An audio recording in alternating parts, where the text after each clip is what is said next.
Boa noite, irmãos e irmãs, sejam muito bem-vindos. Esperamos que o nosso objetivo de acalmar os corações através da nossa união fraterna esteja sendo alcançado. Vamos nos preparar para a nossa prece inicial. Relaxemos, busquemos a nossa posição de conforto, posicionemos as nossas águas a fluidificar. Fixemos agora o nosso pensamento em Jesus.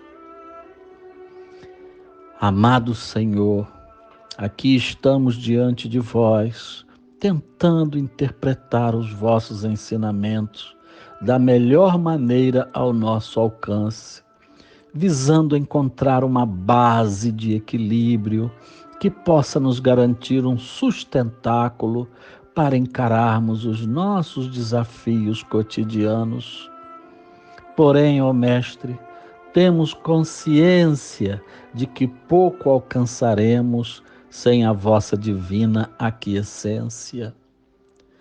Por isso colocamo-nos aos vossos pés, implorando que esse altivo encontro conosco seja ainda mais íntimo, provocando a paz em nossos corações e mantendo as nossas mentes arejadas para o perfeito entendimento dessas lições evangélicas. Que não nos falte a clarividência nessa interpretação e nem a humildade para reconhecermos quão fundamental é a vossa inspiração para que alcancemos os nossos objetivos. Queremos implorar também bênçãos para os diletos mentores que nos assistem anonimamente, realizando uma caridade pura junto de nós. Mestre dos mestres, que o nosso ambiente possa ser inundado com as vossas bênçãos, envolvendo-nos numa brisa acalentadora e criando uma psicosfera fluidicamente positiva em torno de nós. Rogamos sua divina permissão para iniciar a reunião desta noite. Que assim seja. Bom, irmãos, vamos então à nossa leitura do Evangelho. Hoje, o capítulo sorteado foi o de número 5, Bem-aventurados os aflitos, onde leremos o item 19, no qual Santo Agostinho faz seu comentário com o título O Mal e o Remédio. Fizemos um resumo das palavras de Santo Agostinho devido ao tamanho desse texto, muito grande. Vejamos então o resumo. Será a terra um lugar de gozo, um paraíso de delícias? Esperai, pois, todos vós que aí viveis, causticantes lágrimas e amargo sofrer, e por mais agudas e profundas sejam as vossas dores, volvei o olhar para o céu e bendizei do Senhor por ter querido experimentar-vos. Ó homens, dar-se-á não reconheçais o poder do vosso Senhor, senão quando ele vos haja curado as chagas do corpo e coroado as venturas dos vossos dias? Até quando os vossos olhares se deterão nos horizontes que a morte limita? Buscai consolações para os vossos males no porvir, que Deus vos prepara, e procurai-lhes a causa no passado. E vós que mais sofreis, considerai-vos os afortunados da terra.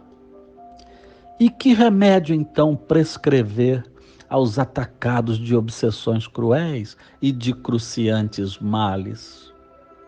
Só um é infalível: a fé, o apelo ao céu.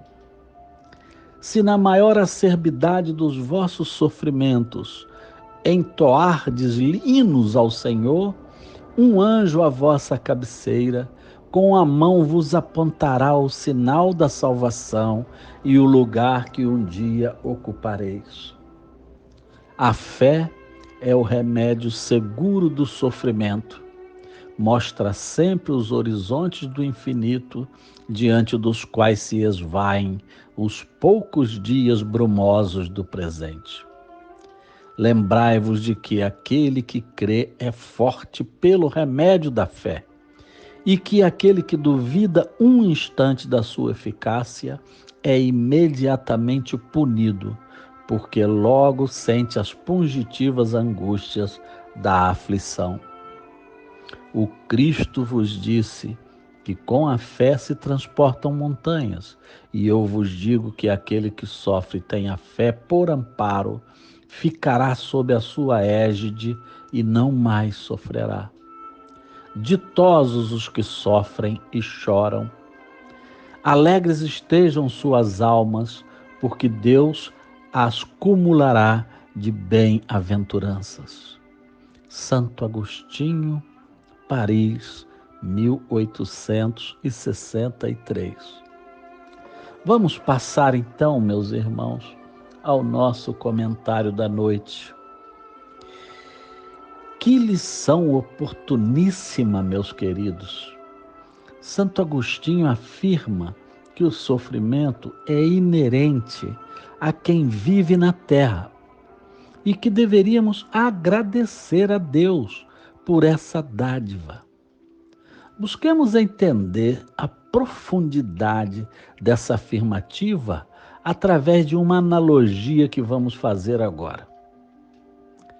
Como é que uma escola forma atletas campeões? Em verdade, só aqueles que demonstrarem uma dedicação sansônica a ponto de esgotarem suas forças atingirão o topo do pódio. Porque ninguém chega à perfeição sem muito esforço, sem exercício pesado e extenuante. Esse sonho com a glória é o combustível que os fazem não medir sacrifício, porque julgam que serão recompensados no futuro. O mesmo se deveria dar conosco aqui na Terra em relação às nossas provações. O nosso planeta é uma escola formadora de vencedores morais. E Deus quer que todos nós nos tornemos atletas de ponta na moralidade. Só que para isso temos que ser testados em condições adversas, severas, para que vejamos os nossos pontos fortes e nossas virtudes. E em contraponto, onde estão as nossas vulnerabilidades, para que coloquemos foco na correção desses pontos negativos. Sem esses obstáculos, nunca descobriríamos em qual estágio evolutivo nos encontramos na escala crística. Quando nossa vida está dentro de condições normais, meus irmãos, nós nos acomodamos, não envidamos muito esforço por nos melhorar. Nos dispersamos, deleitando-nos nas materialidades do mundo que ainda nos calam muito fundo na alma até os dias de hoje. Esquecemos-nos até de agradecer a Jesus pelo conforto que desfrutamos. Não é nada fácil para nós, meus irmãos, encontrarmos um ponto de equilíbrio entre os dois pratos de uma mesma balança, onde de um dos lados está o usufruto tentador do ambiente material à nossa volta, e do outro lado, no outro prato, está a dedicação ao nosso desenvolvimento espiritual. Sabemos que as materialidades podem sim nos ser úteis à manutenção da vida orgânica, mas não nos esqueçamos que esse conforto material é temporário, esvaindo-se junto com o corpo físico, enquanto que as ações para o nosso aprimoramento moral entram na alma como bônus para o nosso acervo permanente, que nos acompanhará por toda a eternidade. E esse acervo eterno, permanente, é como o nosso passaporte moral, através do qual se pode avaliar toda a nossa trajetória espiritual que ali está estampada. E a análise desse balanço entre os pontos positivos e negativos de nossa vida é que determinará o nosso futuro destino. Então, por favor, meus irmãos, não vamos ficar lamentando, chorosos, as dificuldades a que sejamos submetidos nessa vida, porque essas dificuldades nos ensinam a vencer as nossas fraquezas e a nos tornarmos mais fortes.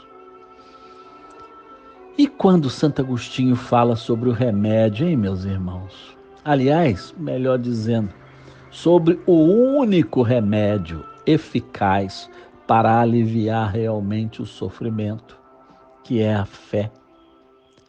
É impressionante, meus amados, como todo cristão acha que tem fé, simplesmente por aceitar Jesus. Mas a maioria não o compreende, porque diante da primeira dificuldade que se lhe apresenta, entra em pânico, fica inseguro e muitas vezes mergulha em labirintuosa depressão. Ó irmãos e irmãs, se confiássemos realmente que Jesus está no comando e que Ele não permite que sejamos submetidos a provações desnecessárias, não sentiríamos medo, nem mergulharíamos em choros lamentosos. Mas e o fato de a humanidade se ver envolvida periodicamente em flagelos coletivos que lhe fogem ao controle? Perguntariam alguns. Uma conclusão é bem óbvia. São nas extremas dificuldades que a nossa fé salta para um patamar superior. E a nossa união fraternal também se fortalece, colocando todos nós no mesmo receptáculo de necessidade de consolo e de paz. É o mundo subindo de patamar, meus irmãos, progredindo espiritualmente. E creiam, só se curam totalmente desses flagelos coletivos aquelas almas que carregam uma fé vigorosa dentro delas. Não nos esqueçamos, por favor, que os melhores marinheiros não são desenvolvidos em mar calmo e tranquilo. Assim diz o ditado. Pensemos nisso e não nos enganemos a nós mesmos acerca da nossa fé. Vamos perseguir uma fé mais fortalecida, porque ela está sempre nos cobrando equilíbrio, esperança e trabalho, não importando quão tempestuoso seja qualquer momento de nossas vidas. Com Jesus conquistaremos essa fé um dia, com muito esforço, muita paz. Bem, meus irmãos, vamos passar agora à magnetização e fluidificação das nossas águas. Estendamos então as mãos na direção dessas águas. Que o bálsamo curador recaia sobre todos nós nesse momento e principalmente sobre essas águas. Unidos em pensamento, roguemos ao Senhor Jesus o seu toque misericordioso das suas mãos sobre as nossas águas, transferindo a elas um quinhão da sua ternura, do seu amor e principalmente o bálsamo da esperança que haverá de nos impulsionar na direção da nossa recuperação física, mental e espiritual. Obrigado, Senhor Jesus, por atender ao nosso apelo neste momento. Água fluidificada em seu santo nome, que assim seja. Preparemo-nos então agora, meus irmãos, para a prece de encerramento da nossa reunião. Ó Senhor magnânimo, é chegado o momento de implorarmos a vossa autorização para o encerramento dos nossos trabalhos. Porém, antes, rogamos que abençoe as nossas intenções de crescimento espiritual através da nossa união. E se temos a vós, nada tememos, pois reconhecemos que sois o caminho que nos levará à nossa glorificação. Estendei, Senhor, um alento a todos aqueles que estão desesperados no nosso planeta, especialmente por desconhecerem o vosso amorável consolo. Acolhei também em vossos braços os degredados que jazem sobre as sarjetas da vida, que eles reencontrem motivação para voltar à luta. E aos que partem dessa vida, nesse período, desesperançados da vossa justiça, Senhor, imploramos que os acolha em vossos braços, para que eles, ainda que tardiamente, descubram a vossa grandeza. Obrigado, Senhor Jesus, por existirmos. Que assim seja.